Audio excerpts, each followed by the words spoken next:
नमस्कार दोस्तों, आप सभी को हमारी YouTube चैनल पर स्वागत है। जीवन में वास्तुशास्त्र का बहुत अधिक महत्व है। इसका निर्माण देव शिल्पी विश्वकर्मा जी द्वारा किया गया है। यह शास्त्र इतना विशाल और विस्तृत है कि इसे पूर्ण रूप से जीवन में अपनाना असंभव है, लेकिन हम वास्तुशास्त्र के महत्वपूर्ण नियमों का पालन करके हमारे घर को पवित्र बना सकते हैं। वास्तुशास्त्र में भवन के निर्माण से जुड़े कई महत्वपूर्ण नियम बताए गए हैं।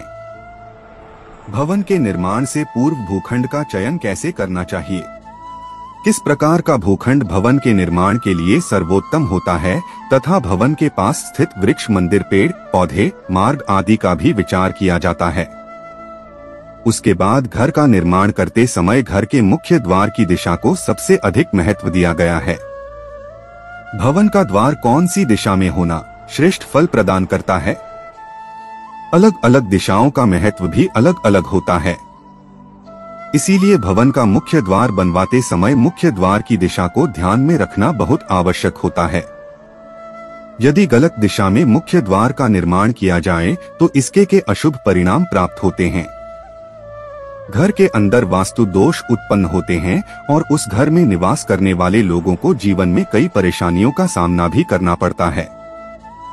भवन के मुख्य द्वार के आकार का भी ध्यान रखना आवश्यक होता है। वास्तुशास्त्र के अनुसार भवन के मुख्य द्वार को लकड़ी से बनाना ही श्रेष्ठ बताया गया है। लकड़ी से बना मुख्य द्वार ही श्रेष्ठ फल प्रदान करता है। अन्य चीजों से लकड़ी का द्वार नहीं बनवाना चाहिए। हमारे शास्त्रों में ऐसे वृक्षों के बारे में बताया गया है।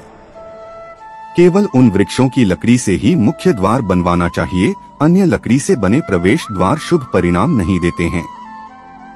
यदि दिन शुभ वृक्षों की लकड़ी से प्रवेश द्वार बनवाया जाता है तो उस भवन में निवास करने वाले को हमेशा उन्नति मिलती है। उस घर में कभी दुख दरिद्रता नहीं आती है। इन लकड़ियों से निकलने वाली सकारात्मक ऊर्जा से घर का वातावरण पवित्र और सकारात्मक बनता है। ऐसे घर में मां लक्ष्मी का निवास होता है और देवी देवता भी प्रसन्न होकर ऐसे घर में प्रवेश करते हैं। इसीलिए घर का मुख्य द्वार बनवाते समय इस बात का विशेष ध्यान रखना चाहिए कि आप इन वृक्षों की लकड़ी का ही इस्तेमाल करें। तो चलिए जान लेते हैं घर का मुख्य द्वार कैसा होना चाहिए, जिससे घर में सुख शांति बनी रहे और धन संपत्ति का आगमन हो। दोस्तों, अगर आप इस चैनल पर नए हैं तो इसे सब्सक्राइब जरूर करें ताकि आपको ऐसी ही वास्तुशास्त्र से जुड़ी जानकारी प्राप्त हो। आगे बढ़ने से पहले आप कमेंट में जय श्री कृष्णा और जय मां लक्ष्मी जरूर लिखें। सबसे पहली बात दोस्तों, वास्तुशास्त्र में कहा गया है कि भवन का मुख्य द्वार अर्थात आपके घर का प्रवेश द्वार आपके घर के अन्य दरवाजों से आकार में बड़ा होना चाहिए। मुख्य द्वार कभी अन्य दरवाजों से छोटा नहीं होना चाहिए ताकि घर के अंदर की और बाहर से आने वाली ऊर्जा का संतुलन बना रहे। अगर मुख्य द्वार आकार में छोटा होता है तो उस घर में हमेशा क्लेश और लड़ाई झगड़े होते रहते हैं। घर का मुख्य द्वार का आकार घर के अन्य द्वारा जितना भी नहीं होना चाहिए। मुख्य द्वार हमेशा ही बड़ा होना चाहिए, तभी इसका शुभ फल प्राप्त होता है। वास्तुशास्त्र में मुख्य द्वार से जुड़ी और एक महत्वपूर्ण बात बताई गई है कि मुख्य द्वार हमेशा 2 पल्लों का होना चाहिए।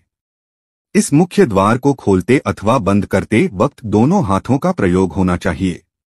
2 पल्लों का मुख्य द्वार ही भवन के लिए शुभ माना गया। 2 पल्लों के मुख्य द्वार के कारण घर मंदिर की तरह प्रतीत होता है।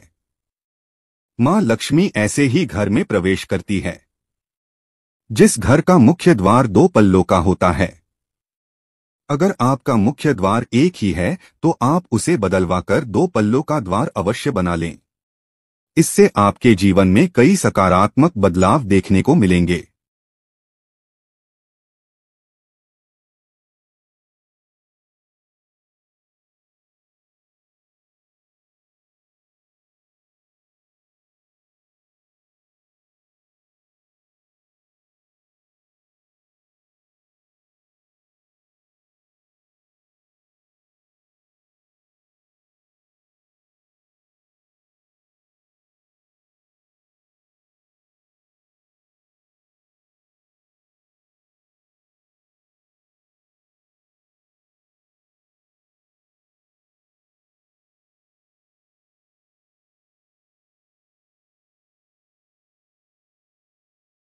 आपको बताने जा रहे हैं दोस्तों, तो वह उपाय है धन प्राप्ति का महा उपाय। देखिए, यह उपाय आपको ज्येष्ठ पूर्णिमा की रात को करना है, और यह उपाय अगर आपने सही तरीके से ज्येष्ठ पूर्णिमा की रात को कर लिया दोस्तों, मान के चलिए आपके जीवन में फिर आपको धन की कमी नहीं होगी। लेकिन इसके लिए कुछ सामग्रियों की आपको जरूरत होगी। सबसे पहले ध्यान रखिएगा, 4 जून 2023 ज्येष्ठ पूर्णिमा की जैसे सूर्यास्त होता है तुरंत नहाए धोए और लाल कपड़े पहनिए। माता लक्ष्मी जी की लाल रंग जो होता है वो बहुत ही प्रिय होता है। लाल कपड़े पहनिए। अब आपको एक लाल रंग के कपड़े का इंतजाम करना है। लाल रंग के कपड़े पर आपको क्या क्या रखना है, बहुत ध्यान से सुनिएगा। 4 लौंग, 1 रुपए का सिक्का, 1 मुट्ठी चावल। हम फिर से रिपीट कर दे रहे हैं, 4 लौंग, 1 रुपए का सिक्का, 1 मुट्ठी चावल। अब ये लाल कपड़े पर रखने के बाद इसकी पोटली बना लीजिए। पोटली बनाते वक्त मौली धागे का इस्तेमाल कीजिएगा। अब आपके घर पर जो भी माता लक्ष्मी की कला चित्र है, माता लक्ष्मी की जहां भी मूर्ति रखी हुई है वहां पर आपको बैठना है।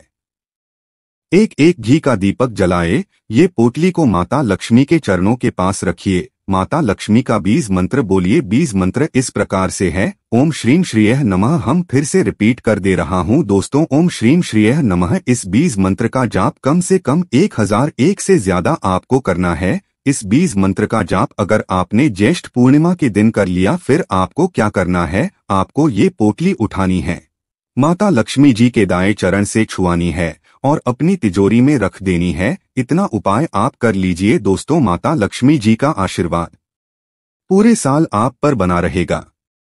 माता लक्ष्मी आपके घर पर वास करने आएंगी, फिर आपके जीवन में आपको धन की कमी नहीं हो सकती है। आप खुद देखेंगे जो आपके जीवन में धन आना बंद हो गया था, धन आपके जीवन में चारों दिशाओं से खींचा हुआ चलाएगा।